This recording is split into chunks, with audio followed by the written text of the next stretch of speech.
In this video, we are going to discuss about Malus law.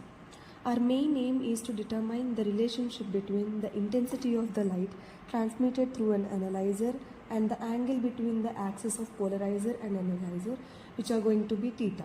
And we are also going to verify Malus law using this experiment. The operators are used in Malus law are laser, and that may be unpolarized or polarized light, and next one is polarizer analyzer pair. And polarizer is a material that only allows light vibrating in a certain direction to pass through, and analyzer is the second polarizer. It can be rotated at different angles relative to the first polarizer, and it is used to analyze the light passing through. And next one is photodetector. It converts light into a current. The output is measured in microammeter. So these things are mounted on the optical bench. Now we will see what is polarization. Polarization is a property of light that specifies the geometrical orientation of the oscillations. As we all know that light shows dual nature. It shows particle-like nature and as well as wave-like nature. So light is considered to be an electromagnetic wave, which is transverse in nature. Polarization is the only phenomena which confirms transverse wave nature of light. Here we will be discussing about direction of oscillation of electric field vectors, which are in direction perpendicular to the direction of propagation. If we restrict it in one direction, it is known as polarization of light. Here a light beam is shown moving towards right. The direction of oscillating electrical vectors are shown with yellow and blue colors. It is passed through a polarizer having its pass axis in vertical direction.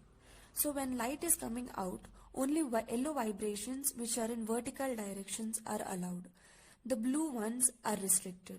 They are not coming out of the polarizer. The light which is coming out of the polarizer is a polarizer light. Now let us see what happens when an unpolarized light falls on a polarizer and analyzer pair. So this is unpolarized light falling on a polarizer having its pass axis on vertical direction. So the vibrations of only vertical direction are permitted. And this is a polarized light falling on an analyzer which has its pass axis crossed to the polarizer, that is at an angle of 90 degree. So we get absolute dark or no light at all. If the analyzer has its pass axis inclined to the polarizer at some angle, let us see. This is the pass axis of the polarizer, so the vibrations are allowed in this direction. So when this light falls on the polarizer which has its path axis in this direction, then the horizontal component of it, which is a cos theta in this direction, they are allowed to pass through, whereas sin theta are blocked. So we get intensity of the out which is less. This intensity of transmitted light is given by IT equals to I naught cos square theta, which is Malus law. Here IT is the intensity of the light transmitted through analyzer. I naught is the intensity of the incident plane polarized light. And theta is the angle between the axis of polarizer and analyzer. Now, what is Malus law? Malus law describes the intensity of the light passing through the polarizer filters. According to Malus law, when a beam of light is polarized with an initial intensity I naught and passes through the analyzer, the transmitted light is equals to the cos square multiplied with initial intensity. Now we will see how to measure the output of the experiment and see how to proceed with the experiment. The output is measured in terms of current. To start with, we need to adjust our photodiode polarizer analyzer pair at maximum current, that is nothing but maximum intensity.